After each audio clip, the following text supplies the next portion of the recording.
Hi, this is Majin. Here's my comic reviews. We got Wolverine number 8, Uncanny X-Men number 10, Justice League 7, and Infinity. Okay, let's look at Wolverine number 8. First of all, let me just say, wake me when this is over, because I've seen this story before. If you remember, there was a time when Magneto ripped out Wolverine's adamantium, and he lost his healing abilities. Every time he was popping his claws, he was constantly bleeding. And, guess what? He survived then, he's going to survive now. So I don't know why Marvel has decided to call this killable and make a big deal out of it. This whole thing is just a joke to me. Other than, you're going to be clever every now and then and throw Wolverine with a band-aid, and you're going to see Wolverine appearing more ragged and beat up in other comics.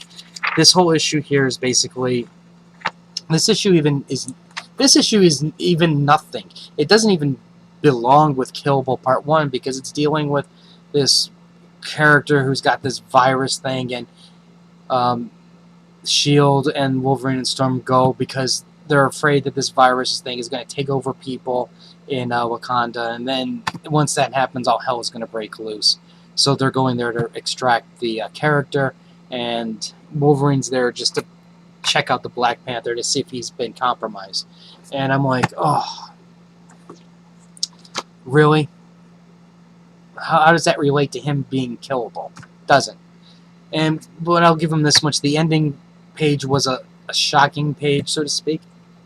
But at the same time, I just go, how come the Mansion's defenses aren't that good? And it seems like any supervillain's able to just walk right in whenever they want to. That's what I gotta say about that. And wake me when it's over. I'm not getting the next part of that. Alright, Uncanny X-Men number 10. My major complaint with this is Bendis is taking way too long to advance the storyline. It doesn't really seem like anything has happened. I mean, granted, we got the test to show, hey, noobs, you're in way over your head. And we see some other things here and there, but it basically just keeps going back to the same plots. X-Men arrive, extract mutant, X-Men arrive again, extract a different mutant, Avengers show up, S.H.I.E.L.D. does this. Oh, okay, next issue, same thing happens. And I'm like, oh, come on. And, well, this does advance it a little bit because in this case, what we have is a mutant rally, and then in the mutant rally, the Cyclops and the team arrive, and then shenanigans happens, and somebody forgot to tell the colorist that the Kookaloos changed their hair color. And one of them did. So I love continuity with that. At first, I was about to say the artist is really, really bad, but I understand it's a style, and the style just doesn't work for me. But then I realized it's not just the artist, it's the colorist, because look at the faces and the way they're colored. I mean, that's not even attractive. And, Emma Frost is there for one reason and one reason only. And if she's not doing it, that somebody needs to step up their game a bit, so to speak. And even here, it's like, what are the backgrounds? I understand that those are flowers, or not flowers, but bushes. But really, let's get lazy here and just airbrush that or Photoshop and done. Lazy ass people get paid. Okay. So I don't think you need any more about that one. Anyways, Justice League of America number 7.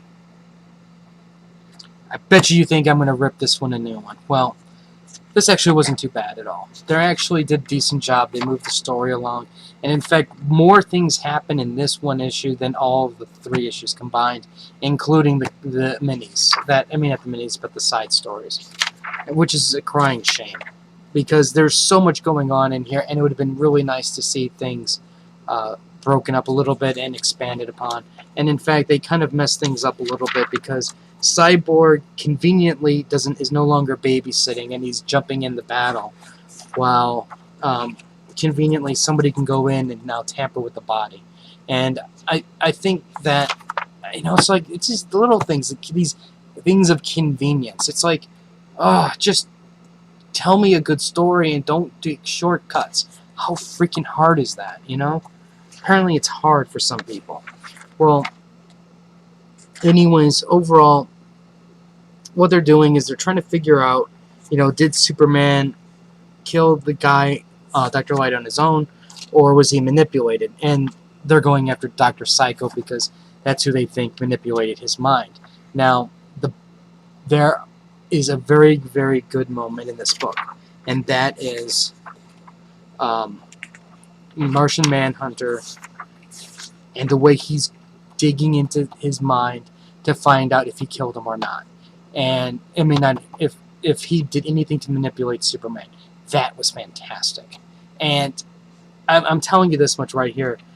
If I was somebody who didn't know if Superman did or didn't do it, when you see this picture, I'm leveling guilty. I don't want to hear the rest of the story. It is guilty.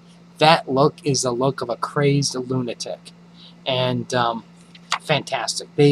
Dr. Psycho, everything about his face was fantastic. The art was great. Home run, definitely by far. But while you get this good part right here, you get some really stupidness. Like you have Phantom Stranger sends the superheroes back, from heaven. And he's like, well, with the last of my power, I'm sending them back, but I have to stay behind, and I'm dead. And I'm like going, no, you didn't send him back on your own. You basically sent them back because the angels sent him back, because you screwed up again. And this is the part I go, are you kidding me?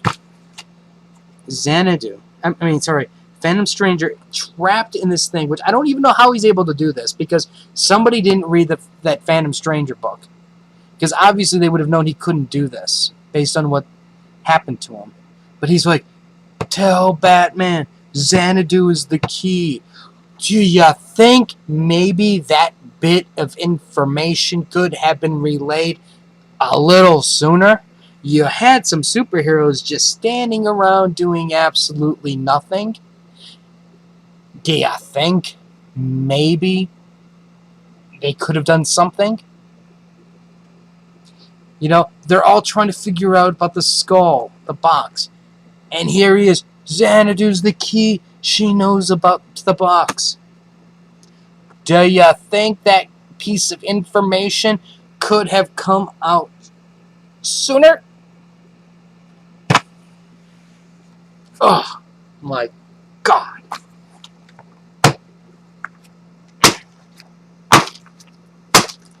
When I see stuff like that, it just makes me... I just swear to God, I literally just put the book down, and I took a nap because I couldn't take it. I just could not take it. You didn't even have to go to heaven. You didn't even have to sacrifice your life. You could have just told them, let's go to Xanadu. Let's find her. And then everything will be revealed. And nobody ever dare tell me that it's because he went to heaven that he learned it all. No, he went to heaven, and then what's his name? The angel said zap, and knocked him down a few pegs. None of this happened in that book. Somebody didn't read what happened somewhere else. And by the way, Wonder Woman gets the box at the end, so we get to see what lovely things happen with that. God. Why does DC ruin such greatness every now and then? Okay. Infinity. Part 1 of 6. This was a very interesting start. Now, they even let you know it's an event. Right from the beginning. Now, I liked how they did the New Avengers Illuminati thing at the beginning.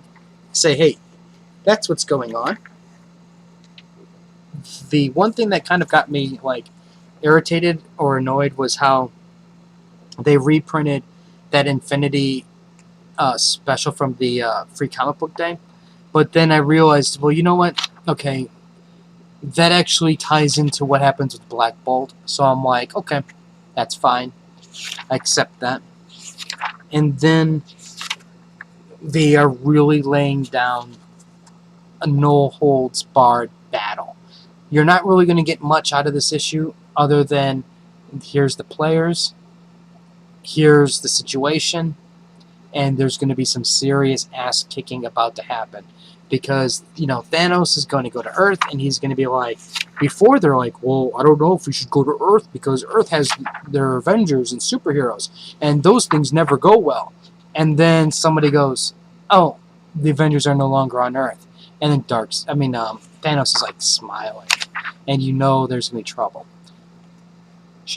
The builders, they even show off the builders at the beginning with, unfortunately, at the expense of the Space Knights. But I'm hoping that the Space Knights will still come back with some capacity. But this was really a good read. I have to admit, this panel page, this little section here with Captain America and Hawkeye and some S.H.I.E.L.D. agents tracking down some Skrulls was awesome. Their Skrulls are like, we're just eating some pizza. Would you like a slice? And they're like, take them down. And, so there's a little bit of humor thrown in, but overall, this was a really enjoyable read. Chung's art was really good. I really enjoyed it, and I'm really being selective at what I say because I don't want to give away too much. What I will mention though is I don't know if this is because of the movie push, but I really am kind of happy to see that they're bringing the Inhumans into this mess, because the Inhumans are this, it's like one of these things where it's a great cast of characters, but yet they don't get used very often. And now they're actually giving them like a central focus. And I really appreciate that. But at the same time, the back of my head, I'm going, are they doing that because of the movie? But regardless of their motives, I love how they're just throwing everything. It's not just an Avenger problem, because the Avengers are in space. You're going to go on Earth, you're going to have Iron Man, Spider-Man, and, lesser-known characters having to deal with Thanos and his generals until the Avengers and those guys can come back. And that won't happen until the end of the series. So I think, this is I'm really have high hopes for this to be a fantastic read. And I'm hoping that Hickman does not disappoint. So I would highly recommend jumping aboard. And here, let me help you out by giving you a code. Is there a code? Yeah.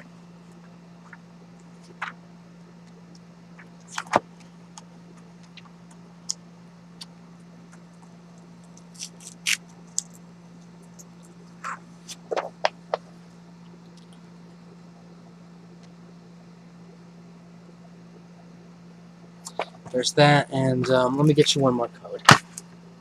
I'll get you killable.